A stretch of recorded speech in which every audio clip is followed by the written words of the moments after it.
আমি যখন মানুষের মধ্যে দিয়ে হাঁটি, যখন মানুষের দিকে তাকাই, মানুষের সাথে কথা বলি না, ভিতর থেকে কথা আসে না।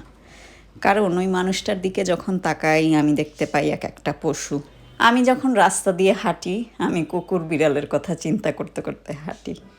রাস্তায় একটা কুকুর দেখলে, একটা বিড়াল দেখলে মনে শান্তি লাগে।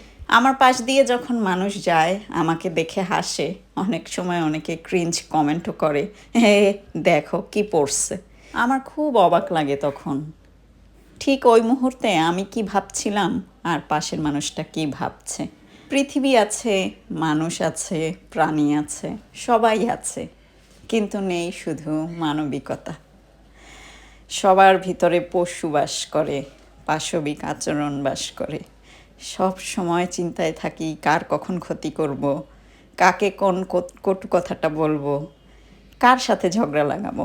কখনো ভাবি না আমার দ্বারা যদি কারোর উপকার হয়, কারোর উপকার করি। আমি গর্ব করে বলতে পারি আমার ঈশ্বরের দেয়া এই দুটো হাত দিয়ে আমি বাঁচানোর কাজে অংশগ্রহণ করি। আমি প্রাণীদের বাঁচাই। হতে পারে সংখ্যাটা অনেক কম, কিন্তু আমার হাত দিয়ে কোনো মানুষ কিংবা কোনো প্রাণীর ক্ষতি হয় না। ওর নাম লালি। গত প্রায় 1.5 বছর যাবৎ ওকে নিয়মিতভাবে যত্ন করি। গত বছর যেই টাইমে ওর স্প্রে করাতে চাইলাম, সেই টাইমেই ও গায়েব হয়ে গেল। আর ও খুব ভয় পায়, খুব অ্যাগ্রেসিভ হয়ে যায় মাঝে মাঝে, যে কারণে ওকে ধরে নিয়ে হসপিটালে নেওয়াটাও আসলে টাফ।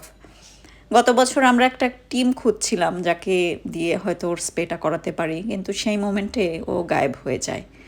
তারপরে যখন ফেরত আসে, গলায় বিশাল একটা ঘা নিয়ে আসে, আপনারা তো দেখেছেনই।